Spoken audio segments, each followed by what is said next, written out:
चला तर आजचा आपला टॉपिक आहे संख्यांचे प्रकार किंवा इंग्लिशमधून त्याला नंबर सिस्टीम असं म्हणतात. ठीक आहे. आता हा हा टॉपिक तुमच्या कॅल्क्युलेशनच्या दृष्टीने खूप महत्त्वाचा टॉपिक आहे. ह्या टॉपिकवरच आपण बघणार आहोत की कॅल्क्युलेशन कसं अवघड कॅल्क्युलेशन कसं सोपं केलं जाते. ठीक आहे. आता ह्या टॉपिकवरचे तुम्हाला परीक्षेमध्ये कमीत कमी 2 ते 3 हे प्रश्न विचारले जातात. ठीक आहे. चालेल. आणि मला ना मागच्या व्हिडिओमध्ये कोणीतरी कमेंट केली होती की सर तुम्ही ही सिरीज पूर्ण करणार का, किंवा ह्या सिरीजचे तुम्ही टॉपिक वाईज घेणार का. तर आपण ही सिरीज टॉपिक वाईजच घेत आहोत आणि प्रत्येक टॉपिक नंतर आपला एक सरावाचा व्हिडिओ येतो. तर सरावाचा व्हिडिओ पण तुम्ही बघत चला, फक्त टॉपिक बघत चालू नका, कारण जितका जास्त तुम्ही सराव कराल तितका तुमचं परीक्षेमध्ये तुम्हाला कुठलाही प्रश्न असेल तो सोडवणं सोपं जाईल. ठीक आहे. चालेल, चला चालू करूया. आता बघा, नैसर्गिक संख्या कुठल्या, तर ज्या संख्या आपल्याला हातावर मोजता येतात त्या. बरोबर. कुठल्या हातावर मोजता येतात, जसे की 1 2 3 4 5 आणि कंटिन्यू. ठीक आहे. आता शून्य ही संख्या आपल्या हातावर मोजता येते का, शून्य ही संख्या, तर नाही. याचा अर्थ काय, तर तुम्हाला विचारलं जर की लहानात लहान नैसर्गिक संख्या कुठली, तर लहानात लहान नैसर्गिक संख्या कुठली आहे इथे, तर 1 ही लहानात लहान नैसर्गिक संख्या आहे. ठीक आहे. तुम्हाला जर विचारलं लहानात लहान विषम नैसर्गिक संख्या कुठली, तर ती सुद्धा 1. ठीक आहे. आणि जर तुम्हाला विचारलं लहानात लहान समवाली कुठली, तर 2 ही कुठली आहे, तर सम लहानात लहान विषम संख्या नैसर्गिक संख्या. सॉरी. आता आपण बघूया पूर्ण संख्या. पूर्ण संख्या म्हणजे काय, तर 0 अधिक नैसर्गिक संख्या. नैसर्गिक संख्या कुठल्या आहेत, तर 1 2 3 4 ज्या आपण वरती बघितल्या. ठीक आहे. आता जर इथे विचारलं तुम्हाला ते लहानात लहान नैसर्गिक संख्या कुठली, किंवा सॉरी लहानात लहान पूर्ण संख्या कुठली, तर लहानात लहान पूर्ण संख्या कुठली आहे, तर 0. ठीक आहे. आणि इथे विचारायला लहानात लहान विषम पूर्ण संख्या कुठली, तर लहानात लहान विषम पूर्ण संख्या आहे 1. ठीक आहे. आणि लहानात लहान विषम समसंख्या 2. ठीक आहे. समजतंय. चला आता बघूया पूर्णांक. आता पूर्णांक कुठले असतात, आता ह्याच्या नावामध्येच आहे बघा, पूर्ण अंक. बरोबर. म्हणजे कुठले, तर 1 2 3 हे सुद्धा येणार, म्हणजे अधिक साईडचे सुद्धा येणार, शून्य सुद्धा आहे पूर्णांक, आणि वजा साईडचे सुद्धा येणार, 2 3 -2 -3 आणि पुढे. ठीक आहे. आता बघा, आता हे जे अधिक साईडचे आहेत हे सकारात्मक आहेत, म्हणजे अधिक आहेत, म्हणून ह्यांना काय म्हणतात, सकारात्मक पूर्णांक. ठीक आहे. सकारात्मक पूर्णांक. आणि हे कुठले झाले मग, -1 -2, तर हे झाले नकारात्मक पूर्णांक. ठीक आहे. आणि शून्य काय आहे मग, शून्य, तर शून्य हा सकारात्मक सुद्धा नाही. जर तुम्हाला परीक्षेत विचारलं शून्य हा सकारात्मक पूर्णांक आहे का नकारात्मक पूर्णांक आहे, अशा ऑप्शनमध्ये असेल, तर शून्य हा सकारात्मक सुद्धा नाही आहे आणि नकारात्मक पूर्णांक सुद्धा नाही आहे. हे लक्षात ठेवा. असे लहान लहान प्रश्न बनवले जातात, जसे की मी तुम्हाला वरती सांगितलं की लहानात लहान नैसर्गिक संख्या कुठली किंवा लहानात लहान पूर्ण संख्या कुठली, असे प्रश्न बनवले जातात आणि ह्याच्यामध्येच मुलं कन्फ्यूज होतात. ठीक आहे. तर हे लक्षात असू द्या. आता समसंख्या बघूया. समसंख्या कुठल्या असतात, ज्याच्या एकक स्थानचा संख्या असेल, एकक स्थानच्या संख्येला जर 2 ने भाग जात असेल तर.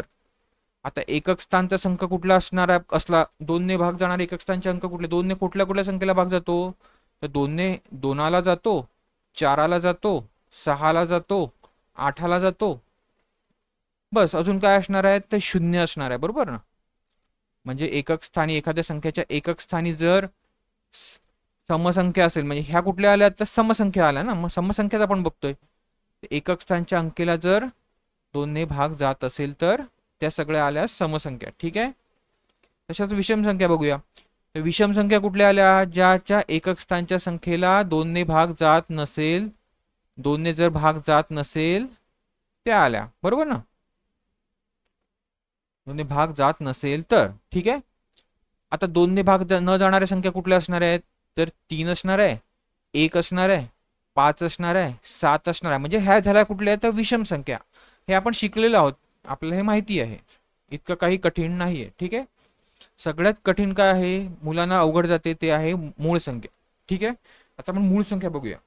आता मूळ संख्या कुठल्या, तर ज्या संख्येला फक्त आणि फक्त कशाने भाग जातोय, तर एक तर 1 ने भाग जातोय, किंवा कशाने जातोय, त्याच संख्येने भाग जात असेल तर, 1 ने भाग जात असेल किंवा त्याच संख्येने जर भाग जात असेल तर, ठीक आहे. त्या कुठल्या संख्या आल्या? मूळ संख्या. आता अशा संख्या कुठल्या आहेत त्या बघूया. तर बघा 3 ही संख्येला कुठल्या संख्येने भाग जातोय? तर एक तर एकाने जातोय किंवा 3 ने जातोय. दुसऱ्या कुठल्या संख्येने जातो का? 5 ह्या संख्येला कुठल्या संख्येने भाग जातोय? तर फक्त एकाने जातोय किंवा 5 ने जातोय. ठीक आहे. आता बघा अजून एक बघूया. 7 ने बघा कुठल्या संख्येला जातोय? तर एकाने जातोय, 7 ने जातोय. अजून कुठल्या संख्येने जातो का? नाही. 13 बघा कुठल्या संख्येने जातोय? फक्त एकाने जातोय आणि 13 ने जातोय. ठीक आहे. म्हणजे ज्या संख्येला एकाने भाग जातोय किंवा त्याच संख्येने भाग जातोय. आता बघा 2ला बघा 2ला कशाने भाग जातोय? फक्त एकाने जातोय आणि 2ला जातो. मग 2 ही मूळ संख्या आहे का? तर हो, 2 ही मूळ संख्या आहे. आणि ती पण कुठली मूळ संख्या आहे बघा? 2 ही सममूळ संख्या आहे. म्हणजे याचा अर्थ जर तुम्हाला विचारलं सममूळ संख्या सांगा, असं असेल तर कुठली मूळ संख्या असेल सम? तर 2 ही सममूळ संख्या आहे. आणि सगळ्यात लहानात लहान मूळ संख्या पण कुठली आहे? तर 2 आहे. बाकी 1 किंवा 0 ही मूळ संख्या नाहीत. ह्या मूळ संख्या नाहीत. आपण गोंधळ करतो की 1 ही मूळ संख्या आहे. नाही, 1 ही मूळ संख्या नाही. हे लक्षात असू द्या. ठीक आहे.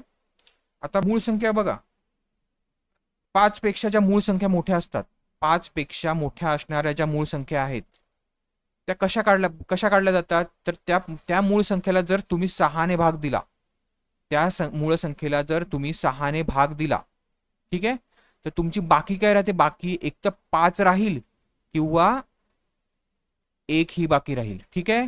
हे लक्षात असू द्या.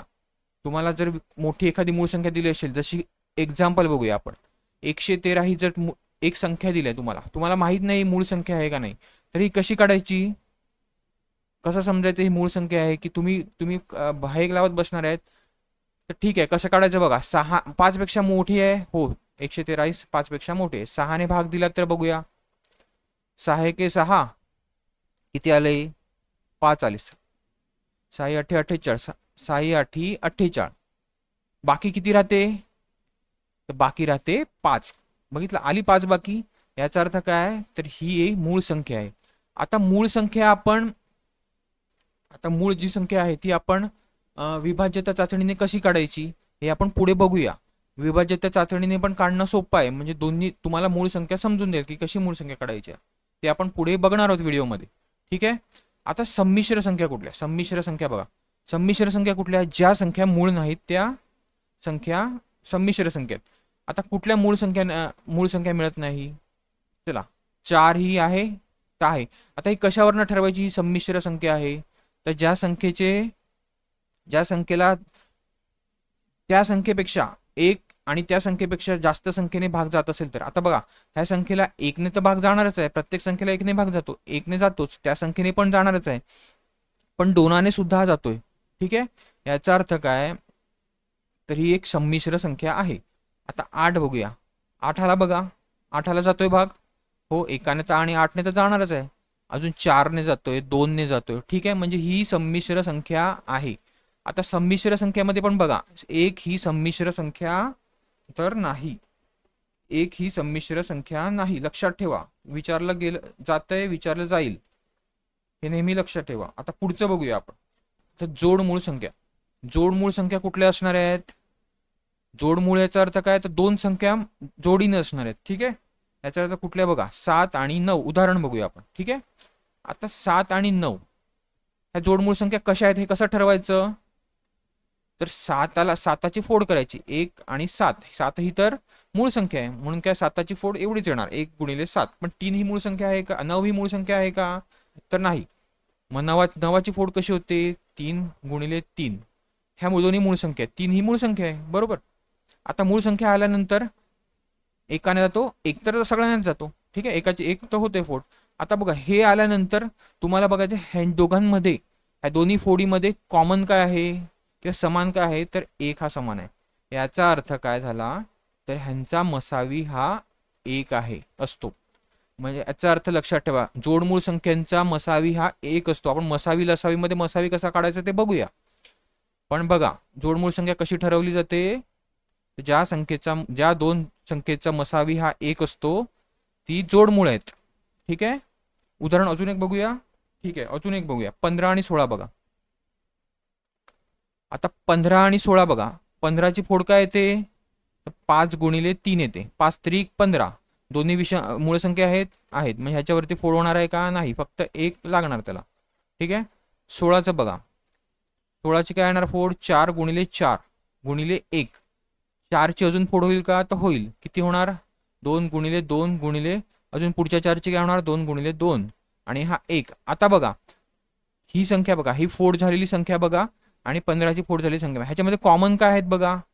5 आणि 5 इथे आहे, नाही आहे. 3 इथे आहे, नाही आहे. फक्त 1 हा आहे.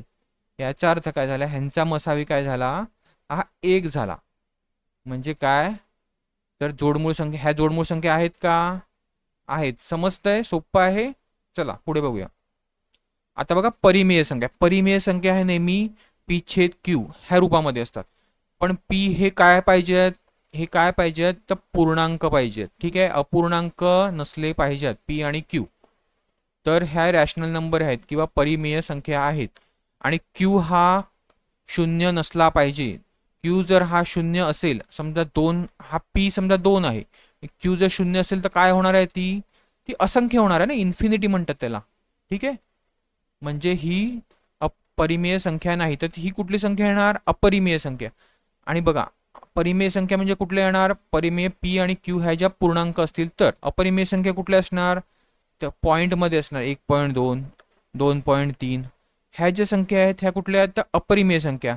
किंवा वर्गमुळात 2, वर्गमुळात 4 ह्या ज्या अशा संख्या आहेत. वर्गमुळात 3, सॉरी 4 नाही. 4 कसा? 4 जर वर्गमुळात असेल तर 2 येणार, म्हणजे ती पूर्ण परिमेय संख्या होऊन जाईल. ठीक आहे, समजलं? ठीक आहे. आता रियल नंबर बघूया किंवा वास्तव संख्या. वास्तव संख्या कुठल्या आहेत? तर ज्या परिमेय संख्या आहेत त्या आणि अपरिमेय संख्या आहेत त्या दोन्ही मिळून ह्या वास्तव संख्या झाल्या. ठीक आहे, म्हणजे 2, 3 बाकी √2, √3 अशा. ठीक आहे, ह्या इतक्या इम्पॉर्टंट नाही आहे. आपल्याला महत्वाची फक्त मूळ संख्या आहे. ठीक आहे, ते विचारलं जाते. आणि पहिले जे आपण बघितल्या त्या पहिल्या स्लाइडमध्ये ज्या बघितल्या त्या. चालेल, चला पुढे. आता आपण ह्याच्यावरची काही उदाहरणं बघूया. बघा हे विचारलेल्या अशा प्रकारचं विचारलं जाते. बघा पहिल्या आणि दुसऱ्या मूळ संख्यांची बेरीज सांगा. पहिली मूळ संख्या कुठली आहे? पहिली मूळ संख्या, पहिली मूळ संख्या ही 2 असते. लक्षात? मग अशी सांगितलं तुम्हाला. दुसरी मूळ संख्या कुठली असते? तर दुसरी मूळ संख्या ही 3 असते. ठीक आहे, 3 आणि 2 किती होणार? बेरीज सांगितलंय. 3 आणि 2 5. ठीक आहे, आता बघा इथे पहिली नैसर्गिक संख्या आणि पहिली मूळ संख्या. पहिली मूळ संख्या तर आपल्याला माहिती आहे 2 आहे. ह्यांचा गुणाकार विचारलाय. ठीक आहे, लक्षात द्या, व्यवस्थित तुम्ही प्रश्न वाचायचा आहे. पहिली मूळ संख्या किती आहे? 2 आहे. पहिली नैसर्गिक संख्या काय आहे ते मी मगाशी बोललोय. तर पहिली नैसर्गिक संख्या 1 आहे. याचा अर्थ काय उत्तर आहे? 2 1 2. ठीक आहे, 2 उत्तर आहे. आता बघा तिसरं उदाहरण बघूया. पहिली नैसर्गिक संख्या. पहिली नैसर्गिक संख्या तर 1 बघितली आपण वरती. पहिली पूर्ण संख्या. आता पहिली पूर्ण संख्या काय होते? पूर्ण संख्या. मागे बघितलंय आपण 0 ही पूर्ण संख्या आहे. आणि पहिली मूळ संख्या किती आहे? तर 2 आहे. ह्यांचा गुणाकार कशा समान आहे? ह्यांचा गुणाकार कसा असणार? 0ला गुणतोय, 0च असणार आहे. म्हणजे पूर्ण संख्येला कुठल्याही संख्येने गुणलं तरी, पहिल्या पूर्ण संख्येला कुठल्याही संख्येने गुणलं तरी 0च उत्तर असणार आहे. ठीक आहे, आता चौथा बघूया. कोणत्या संख्या आणि पहिली पूर्ण संख्या यांचा गुणाकार किती असेल? कोणतीही संख्या आणि पहिली पूर्ण संख्या यांचा गुणाकार किती असेल? तर कोणतीही संख्या आणि पहिली पूर्ण संख्या आपल्याला माहिती की 0 आहे. मग त्याच्यासोबत कुठलाही गुणाकार करा, तुमचं उत्तर 0च येणार आहे. ठीक आहे, समजते? चला पुढे बघूया. आता हे सगळ्यात इम्पॉर्टंट आहे विभाज्यता चाचण्या. ह्याने तुम्हाला कॅल्क्युलेशनमध्ये तर मदत होणारच आहे, पण तुम्हाला ह्याच्यावरचे प्रश्न सुद्धा विचारले जाते. एक कन्फर्म प्रश्न असणार आहे तुम्हाला ह्याच्यावरचा. ठीक आहे, आता बघूया 2ची विभाज्यता. आता लक्षात घ्या 2, 4 आणि 8 ह्याची विभाज्यता जवळपास सेम आहे. 3 आणि 9 ह्या संख्येची विभाज्यता जवळपास सेम आहे. ठीक आहे, आता महत्वाचे कुठले आहेत? तर सगळ्यात महत्वाची आहे ती 7 आणि 11. ह्या लक्षात ठेवणं महत्वाचं आहे. ठीक आहे, आता आपण 2, 4 आणि 8ची बघूया. ठीक आहे, एक मिनिट बघा. आता 2ला कुठल्या संख्येने भाग जाणार आहे? विभाज्यता म्हणजे काय? तर भाग जाणे, बरोबर ना. 2ला कुठल्या संख्येने भाग जाणार? जर शेवटचा एकक स्थानचा अंक जर सम असेल तर, सम असेल तर किंवा शून्य असेल तर, एकक स्थानचा अंक जो एकक स्थानी आहे त्याला तो जर सम असेल तर किंवा शून्य असेल तर, जर 2ने भाग जात असेल ह्या संख्येला, तर ती संख्येला 2ने, पूर्ण संख्येला 2ने भाग जातो. ठीक आहे. पूर्ण कुठलीही संख्या घ्या. आता घ्या 3232. एकक स्थानचा अंक काय आहे? 2 आहे, म्हणजे सम आहे. भाग जाणार तर पूर्ण संख्येला भाग जाणार 2ने. शून्य असेल तर तरी पण जाणार. ठीक आहे, समजलंय. आता 4चा बघूया. 4चा पण इथेच बघूया. आता 4चं बघा, शेवट एकक स्थान आणि दशक स्थान. हे एकक स्थान आणि दशक स्थान हा वाय घ्या. हे दोन्ही जे संख्या आहे मिळून जी संख्या तयार होते, ह्या संख्येला जर 4ने पूर्ण भाग जात असेल तर, किंवा किंवा लक्षात घ्या, किंवा दोन्ही एकक स्थान आणि दशक स्थानी जर 0 0 असेल तर त्या संख्येला 4ने भाग जातो. ठीक आहे. ठीक आहे, समजतंय. बघूया उदाहरण. आता बघा 3228 ही संख्या आहे. हे उदाहरण घेतोय आपण 4चं. बघा 28 या संख्येला 4ने भाग जातोय का? तर 28 या संख्येला 4ने भाग लावा. 4 24 4 7 28. याचा अर्थ ह्या पूर्ण संख्येला 4ने भाग जातो, हे आपण काढू शकतो. ठीक आहे. किंवा जर 3200 असेल तर, बरोबर आहे ना, एकक स्थानी आणि दशक स्थानी 0 0 आहे, मी बोलले मगाशी, तर ह्या संख्येला सुद्धा 4ने भाग जातो. ठीक आहे. आता 8चं पण तसंच आहे. शेवटचे तीन तीन तीन हे बघायचे, एकक दशक आणि शतक स्थान बघायचं. आता शतक स्थान, ह्या एकक दशक आणि शतक स्थानच्या संख्येला जर 8ने भाग जात असेल तर त्या पूर्ण संख्येला 8ने भाग जातो. ठीक आहे. उदाहरण देण्याची गरज आहे तर नाही. ठीक आहे. किंवा बघा एकक दशक शतक स्थानी जर 3 0 असतील तर, समजा 32,000 असेल तर तुम्ही ठरवू शकता का 8ने भाग जातो? हो, तुम्ही डायरेक्ट सांगू शकता, कारण एकक दशक स्थानी, एकक दशक शतक स्थानी 0 आहे. ठीक आहे, समजतंय. म्हणजे एकक दशक स्थानी शतक स्थानी जर 3 0 म्हणजे 0 असतील शेवटला लागून, तर त्याला 8ने भाग जातो. किंवा ह्या तिन्ही संख्येला जर 8ने भाग जात असेल तर पूर्ण संख्येला 8ने भाग जातो, हे आपण काढू शकतो. समजलं. आता 3ची बघूया आपण. 3ची सगळ्यात इम्पॉर्टंट आहे. 3ची आपल्याला सगळ्यात जास्ती कॅल्क्युलेशनमध्ये उपयोगाला येते. ठीक आहे, म्हणून महत्वाची आहे. ठीक आहे. 3ची आता बघूया कशा असेल. आता तुम्हाला एखादी मोठी संख्या दिली आहे, हे त्याचे एकक दशक शतक स्थान आहे. ठीक आहे. आता ह्या सगळ्या संख्येमधल्या अंकांची बेरीज करायची तुम्हाला. ठीक आहे. बेरीज केल्यानंतर जो पण तुम्हाला त्याची बेरीज भेटते, त्या बेरजेला जर 3ने भाग जात असेल तर पूर्ण संख्येला, ह्या पूर्ण संख्येला 3ने भाग जातो. उदाहरण बघूया आपण. 1233 ही संख्या आहे, ही तुम्हाला माहित नाही आहे. आता ही मी लहान संख्या घेतली, तुम्हाला मोठी संख्या पण असेल, अजून 4 अंक अजून वाढवून मोठी संख्या पण असेल. तर ठीक आहे, आपण उदाहरण बघतोय. आता बघूया 1233 आहे, बरोबर. आता ह्यांची अंक कुठले आहेत बघा. हा 1 आहे, 2 आहे, 3 आहे आणि 3 आहे. ह्यांची सगळ्यांची तुम्हाला काय करायची आहे, तर बेरीज घ्यायची आहे. बेरीज किती येणार? 3 3 6 7 8 आणि 9. 9 ही बेरीज जाते. आता ह्या बेरजेला 3ने भाग जातो का पूर्ण भाग लागतोय का? हो, लागतोय ना. 3 3 9. याचा अर्थ काय, तर ह्या पूर्ण संख्येला 3ने भाग जातो, हे आपण काढू शकतो. ठीक आहे. अजून एक एक्झाम्पल घ्यायचं आहे. 156 बघा. आपण देऊन बघायचं नाही हे भाग प्रत्येक संख्येला. जर ही लहान संख्या, 3 अंकी संख्या, अजून मोठी असती तर आपण पूर्ण ह्याला आपण वेळ आपला घालवायचा नाही. ठीक आहे, सोपं आहे. काढा ह्यांची बेरीज. 6 न 5 11, 11 न 1 12. 12ला 3ने पूर्ण भाग लागतो का? हो, लागतो. 3 चौक 12. याचा अर्थ ह्या 156ला पण 3ने भाग जातो. सोपं आहे, समजलंय. ठीक आहे. आता 9ची पण बघूया. इथेच बघूया 9ची पण. आता 9ची इथे 9 काय करायचं आहे, 3ने भाग जायला लावतो तिकडे 9ने लावायचं आहे त्याच्या बेरजेला. बाकी सगळं समान. अंकांची बेरीज घ्यायची आहे, प्रत्येक अंकांची बेरीज घ्यायची संख्येमधल्या, आणि त्या संख्येला जर 9ने भाग जात असेल तर पूर्ण संख्येला 9ने भाग जातो. ठीक आहे. उदाहरण बघायचं आहे आपण. आता एक मोठं उदाहरण बघूया आपण 9 साठी. आता उदाहरण दिलंय 936 8 1 9. हे उदाहरण आहे. आता बघूया 9ने ह्या संख्येला भाग जातो, तर करा आता प्रत्येक अंकाची बेरीज करा. किती होणार? 9 ने 1 10, 10 न 8 18, 18 न 6 24, 24 आणि 3 27, 27 आणि 9 27 आणि 9 36. बरोबर. म्हणजे 36ला जर 3ने भाग जातो का? तर जातो. 12 ने 3 12 12 3 36. म्हणजे पूर्ण भाग जा लागतोय. सॉरी, 3 नाही घालवायचे मी, आपल्याला 9 घालवायचंय. लक्षात घ्या परत, मी 9ची बघतोय आपण.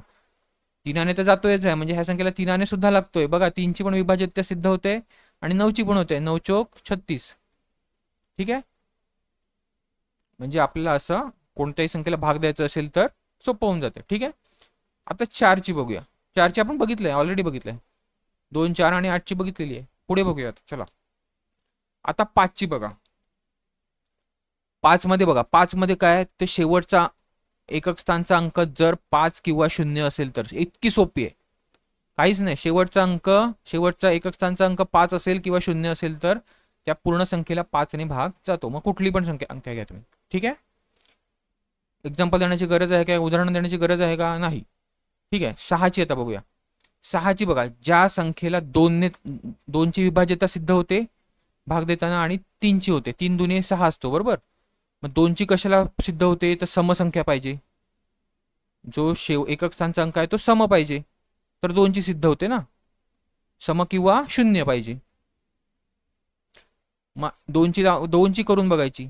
याचा अर्थ 6ची जी जाणारी असेल तर त्याचा एकक स्थानचा अंक काय असणार आहे तर समच असणार आहे. ठीक आहे. आणि 3ची पण तुमची जाते का बघायची, म्हणजे तुमच्या अंकांची बेरीज घेऊन त्या बेरजेला 3ने जाते का भाग ते बघायचं. म्हणजे 3ची पण विभाज्यता तिथे प्रूफ झाली पाहिजे, म्हणजे 2ची पण आणि 3ची पण, तर तुमची 6ने भाग जातो त्या संख्येला. ठीक आहे. आता 7ची बघूया. ही सगळ्यात इम्पॉर्टंट आहे, ही थोडीशी ट्रिकी आहे. बघूया कशी ट्रिकी आहे ती. ठीक आहे. आता एकक ह्याच्यामध्ये बघा, ह्याच्यामध्ये काय असते. आता ही तुम्हाला एक संख्या दिलेली आहे. ठीक आहे.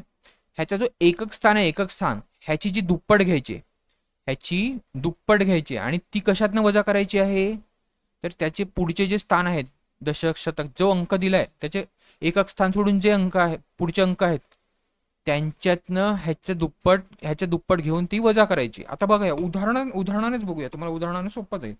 आता 658 ही संख्या आहे. 7ने भाग जातो का हे बघूया आपण. ठीक आहे. आता एकक स्थानी काय आहे तर 8 आहे. आपल्याला काय करायची गेले, 8ची दुप्पट घ्यायची आहे, बरोबर. आणि ती कशातनं वजा करायची आहे तर हा जो पुढचा अंक आहे तो 65, ह्याच्यातनं वजा करायची. करा. किती, 65 वजा 16, किती येते, 65 वजा 16 किती येते, 49. आता ह्या संख्येला जर 7ने भाग जात असेल, जातोय भाग, 7 7 49 जातोय ना पूर्ण. म्हणजे ह्याचा अर्थ काय तर ह्या 658ला 7ने भाग जातो, पूर्ण भाग जातो. ठीक आहे. समजलं. 7ची कशी आहे ती परत सांगण्याची गरज आहे. बघा, एकक स्थानच्या अंकाची दुप्पट घ्यायची, ती कशातनं वजा करायची आहे त्याच्या पुढच्या अंकातनं वजा करायची. समजलं. चला पुढे बघूया. आता आहे 8ची आपण बघितलेली आहे. 2, 4 आणि 8ची आपली झालेली आहे, परत घेण्याची गरज आहे नाही. ठीक आहे. 9ची बघूया. 9ची पण बघितली आहे. 3 आणि 9 समान असतात, अंकांची बेरीज, आणि त्याला 9ने भाग जात असेल तर त्या पूर्ण संख्येला 9ने भाग जातो. आता 10ची बघा. शेवटचा अंक जर कुठल्याही म्हणजे एकक स्थानचा अंक जर 0 असेल तर त्या प्रत्येक संख्येला 10ने भाग जातो. ठीक आहे. सोपी आहे, काहीच कठीण नाही आहे. फक्त कठीण आहे ती कुठली तर 7ची, आणि कुठली तर 11ची. आता 11ची बघूया. ही एक 7 नंतर सगळ्यात इम्पॉर्टंट असेल ती 11ची. ठीक आहे. आता इथे व्यवस्थित लक्ष द्या. ठीक आहे. आता आपण उदाहरणानेच बघूया 11ची कशी असते. ठीक आहे. आता उदाहरण बघा. 2 आहे, 8 आहे. हा तुम्हाला एक संख्या दिलेली आहे, 65, 42 आणि 3. ठीक आहे. ही तुम्हाला संख्या दिलेली आहे, मोठी संख्या आहे. 11ने भाग जातो, हे कसं समजणार तर 11ने बघा. आता एक घर सोडून, ह्या विषम स्थान आहेत, हे विषम स्थान आहे ना, हे 1 नंबरचं स्थान आहे. ह्या विषम स्थानावरच्या एक घर सोडून, एक अंक सोडून विषम स्थानावरच्या अंकांची बेरीज घ्यायची. ठीक आहे. काय आहे विषम स्थान, इकडे 3 आहे, इथे 4 आहे, इथे एक घर सोडून 6 आहे आणि इथे 2 आहे. ह्यांची बेरीज घ्यायची. ठीक आहे. किती येणार बेरीज तर 15. ठीक आहे. तुम्ही बेरीज केल्यानंतर आणि ह्याच्या समस्थानावरच्या अंकाची घ्यायची, 2ची घ्यायची, 5ची घ्यायची आणि 8ची घ्यायची. 2 अधिक 5 अधिक 8 किती येणार, 8 5, 8 न 2 10, 10 न 5 15. आता ह्या दोघांची समस्थान आणि विषमस्थानाच्या अंकाची बेरीज जर समान येत असेल, आहे समान 15, 15, इथे पण 15 आहे, तर त्या पूर्ण संख्येला 11ने भाग जातो. ठीक आहे, ठीक आहे, जातो. अजून एक आहे, अजून एक आहे, ते बघूया काय आहे. ठीक आहे, आता एक उदाहरण दुसरं घ्या. ठीक आहे, 21, 73 आणि 82, हे तुम्हाला एक उदाहरण देतोय. ठीक आहे, आता बघूया ह्याला 11ने भाग जातोय का. घ्या परत आता विषमस्थानचे अंक, एक सोडून एक ची बेरीज घ्यायची आहे. किती आहे इथे, तर 1 अधिक 3 अधिक 2 किती आले, 3 2 5 आणि 1 6. ठीक आहे, आता समस्थानिकेच्या 8 आहे, 7 आहे, एक घर सोडून 2 आहे. ठीक आहे, मग किती आहे, 2 अधिक 7 अधिक 8 किती येते, किती येते, तर 10 न 17 येते. ठीक आहे, आता बघा ह्या दोघांमध्ये फरक कितीचा आहे, ह्याच्यातनं 17तनं 6 वजा केला तर फरक किती येतो, तर 11 येतो. आणि जर फरक, हा जो फरक आहे त्याला जर 11ने भाग जात असेल, आता हाकडे 11 येऊ शकतो किंवा 22 येऊ शकतो, 11च्या पाड्यामध्ये 22 येतो किंवा जास्त येऊ शकतो, 33 येऊ शकतो. 11च्या पाड्यामध्ये 11ने जर ह्याला भाग जात असेल तर त्या पूर्ण संख्येला 11ने भाग जातो. आता हे असे प्रश्न विचारले जातात. ठीक आहे, किंवा तुम्हाला एखादी अशी संख्या दिली जाते मोठी आणि विचारलं जाते की 11ने भाग जातो का, किंवा विचारलं जाते की 11ने भाग जाणाऱ्या पुढीलपैकी कुठल्या संख्या आहेत, आणि ऑप्शन दिले जातात, 4 तुम्हाला पर्याय दिले जातात. त्या 4 मध्ये पर्यायामध्ये तुम्ही 11ने प्रत्येकाला भाग देत बसणार आहेत का, तर नाही. तर ही टेक्निकने जायचं आहे. ठीक आहे, आता 12ची बघूया. 12ची काय सोपी आहे, ज्या संख्येला 4 त्रिक 12 असतो ना, म्हणजे 4ची पण विभाज्यता तुमची 5 झाली पाहिजे, 3ची पण झाली पाहिजे. जर दोन्ही विभाज्यता 5 झाल्या तर त्याला 12ने पण भाग जातो. ठीक आहे, आता 13ची काही विभाज्यता चाचणी नाही, पण ह्याच्या ज्या पुढच्या आहेत, समजा 14 विचारलाय, तर मग त्याच्यामध्ये कुठली 5 झाली पाहिजे, तर 7 दुने 14 असतो ना, 7ची पण झाली पाहिजे, 2ची पण झाली पाहिजे, तसेच पुढे. ठीक आहे, समजलं विभाज्यता चाचणी, अशावर प्रश्न येतात. ठीक आहे, चला पुढे बघूया. आता बघा स्थानिक मूल्य आणि दर्शनी मूल्य. ठीक आहे, आता स्थानिक मूल्य काय आहे बघा, जर अंकाचं अंक, आता हे काय स्थान आहे, कुठलं स्थान आहे, तर एकक स्थान आहे, बरोबर. हे काय आहे, तर दशक स्थान आहे. हे काय आहे, तर शतक आहे. म्हणजे काय, तर 100 गुणिले असतो ना ह्याला, ह्याला काय असतो, 10ने गुणिले असतो, ह्याला काय असतो, 1 गुणिले असतो. ठीक आहे, हे कुठलं स्थान आहे, हे हजार स्थान आहे, ह्याला काय ते कशाने हजार हजार असतो ना गुणिले. ठीक आहे, आता तो असंच पुढे, हे काय आहे, 10,000 आहे, हे काय आहे, 1,00,000 आहे, हे किती आहे, दशलक्ष आहे, हे किती आहे, 1 कोटी आहे ना. तर बघा आता तुम्हाला विचारलं 3ची स्थानिक किंमत किती, स्थानिक मूल्य काय, तर 3, हे 3 तर आहेत, आणि ह्याच्या पुढचे 3 हे जे अंक आहेत त्यांचे ह्याच्या बदली 3 शून्य लावायचे. सोपं आहे, म्हणजे 3ने 1000ला गुणायचं असते, पण तुम्ही ह्याच्या पुढचे जे अंक असतात ते लक्षात ठेवा, ह्याच्या पुढे 3 अंक आहेत, 3 शून्य लावायचे. ठीक आहे, सोपे आहे. स्थानिक मूल्य 8ची विचारले तर किती येणार, 8च्या पुढचे जेवढे अंक आहेत, 1 2 3 4 5, 5 अंक आहेत, 5 शून्य लावा. हे झाले त्याची स्थानिक, समजलं, स्थानिक मूल्य म्हणजे प्लेस व्हॅल्यू म्हणतात त्याला इंग्लिशमध्ये. आता फेस व्हॅल्यू म्हणजे तोंडाची व्हॅल्यू, दर्शनी, दर्शनी. आता 8ची दर्शनी किंमत किती येणार, तर 8ची दर्शनी किंमत 8च येणार, पुढे काहीच लावायचं नाही, फक्त 8. 7ची किती येणार दर्शनी, तर 7 येणार फेस व्हॅल्यू. ठीक आहे, 3ची किती येणार आहे, त्या 3ची 3च येणार. सोपं आहे, इतकं सोपं आहे. ठीक आहे, बघा आता इथे आपण उदाहरण बघूया. 24 ह्या अंका, ह्या संख्येमध्ये 2च्या स्थानिक मूल्याची बेरीज काढा. स्थानिक मूल्य विचारलंय, स्थानिक किती आहे, 2 इथे आहे, 2 इथे आहे. पहिल्या ह्याची किती येणार, 2च्या पुढे एकच अंक आहे म्हणजे 20 येणार. दुसऱ्याची किती येणार, 2च्या पुढे 1 2 3 हे अंक आहेत म्हणजे किती येणार, तर 2000 येणार ना, 3 आहेत ना, 3 शून्य लावायचे. बेरीज सांगितलं आहे, 2000 अधिक 20 किती येणार आहे, 2020. ठीक आहे, पुढे बघा आता हा मोठा अंक दिलाय, मोठी संख्या दिलाय, ह्याच्यामध्ये 4ची सांगितलंय, किती येणार, 4च्या पुढे किती संख्या आहेत, हा 1 आहे, 2 आहे, 3 आहे, 3 शून्य लावा, 1 2 3 किती आहे, 4चे स्थानिक मूल्य नाही, 4चे स्थानिक मूल्य पण विचारलं, आणि 3चे दर्शनी मूल्य, 3ची कुठल्याही संख्येचे दर्शनी मूल्य 30 संख्या असते, किती आहे 3. फरक सांगितला, किती होणार, 4000 मधनं 3 घालवले किती येणार, 3900 97. ठीक आहे, समजलं.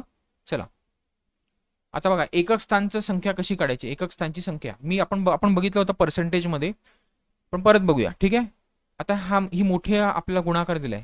पूर्ण गुणाकार करायची गरज आहे का एकक स्थानचा, म्हणजे हा पूर्ण गुणाकाराचं एकक स्थान आपल्याला काढायचं आहे, त्या पूर्ण गुणाकार करण्याची गरज आहे का, तर नाही. आता ह्या संख्येचा एकक स्थान घ्यायचा. 7 आहे, 1 आहे, 9 आहे आणि 4 आहे. 7 गुणिले 1 गुणिले 9 गुणिले 4 हा एकक स्थान घेतला. आता ह्यांचा गुणाकार करा. ह्यांचा गुणाकार किती येणार, 7 1 7. ठीक आहे, पुढे किती, 9 चौक 36. आता ह्याचं एकक स्थान घ्या, हा 6 इथे येणार. ह्याचं एकक स्थान काय, 7च आहे, किती येणार, 7 सक्कम 42. ठीक आहे, आता एकक स्थान किती आहे, 2 आहे. याचा अर्थ ह्यांचा जो पूर्ण गुणाकार येणार, जो आपण गुणाकार करणार ह्या अंकांचा, ह्यांच्या एकक स्थानी हा 2च असणार. ठीक आहे, समजलं. चला आता पुढे बघूया. ह्यांचं एकक स्थान बघा किती आहे, 1 8 2 आणि 0. 1 गुणिले 8 गुणिले 2 गुणिले 0. पण आता इथे बघा, इथे 0 आल्या बरोबर. आता 2 गुणिले 0 किती येणार, तर 0चं एकक स्थान केलं तर ह्याचं, परत गुणिले 8 केलं तर परत गुणिले 1. 0ने कशालाही गुणा, तुम्हाला एकक स्थान 0च येणार. याचा अर्थ जो 0 असेल एकक स्थानी, तर जो तुमचा गुणाकार येणार पूर्ण संख्येचा, त्याच्या एकक स्थानी 0च असणार, असे तुम्हाला एकक स्थान विचारलं जाते. ठीक आहे, सोपं आहे काढणं. आता बघा, अधिक वजाबाकी आणि गुणाकार तर सोपाच असतो. ठीक आहे, आता डिव्हिजनचं फक्त डिव्हिजन पण सोपी असते किंवा भागाकार पण सोपा असतो. फक्त बघा हे लक्षात ठेवा, भाज्य काय असते. तुम्ही कधी भागाकार केलाय, भागाकारमध्ये हा काय असतो, हा भाग देणार काय असतो, तर भाजक असतो. ठीक आहे, हे काय असते, तर भाज्य असते. हा काय असतो, तर भागाकार असतो, ज्याने भाग लावतोय. हे काय, ह्याच्यानंतर जे उरते ते काय असते, ती बाकी असते. ठीक आहे, आता बघा भाज्य कसं काढलं जाते, तर भाजक गुणिले हा भागाकार अधिक बाकी. ठीक आहे, हे एवढं फक्त तुम्ही लक्षात ठेवा. भागाकार कसा भाज्य कसं काढलं जाते, कारण परीक्षेमध्ये भाज्य हे विचारलं जाते की भाज्य काढा. भाजक आणि भागाकार दिलेला असतो किंवा बाकी दिलेली असते, तुम्हाला भाज्य काढायला सांगितलं जाते. मग कधी कधी मुलं गोंधळतात की कसं काढायचं. ठीक आहे, अशा प्रकारे आपण आपला हा टॉपिक समाप्त केला आहे. संख्यांचे प्रकार 2 ते 3 प्रश्न आहेतच, व्यवस्थित करा. ठीक आहे, आपण ह्याच्यानंतर आपला सराव येणार आहे संख्यांचे प्रकारचा, ज्याच्यामध्ये मी मागच्या परीक्षेत विचारलेले महत्त्वाचे प्रश्न घेतलेले आहेत. ठीक आहे, ह्याच्यानंतर तो व्हिडिओ करायचा आहे, म्हणजे तुमचा संख्येचे प्रकारावरचे मार्क कुठेच जाणार नाही. ठीक आहे, चला शेअर करायला विसरू नका. आपला व्हिडिओ लाईक करा, सबस्क्राईब करा आणि कमेंट करा. तुम्हाला काही डिफिकल्टी असेल किंवा तुम्हाला काही समजलं नसेल तर तुम्ही कमेंटमध्ये मला विचारू शकता. मी प्रत्येक ह्याला रिप्लाय देण्याचा प्रयत्न करेल. ठीक आहे, चला थँक्यू.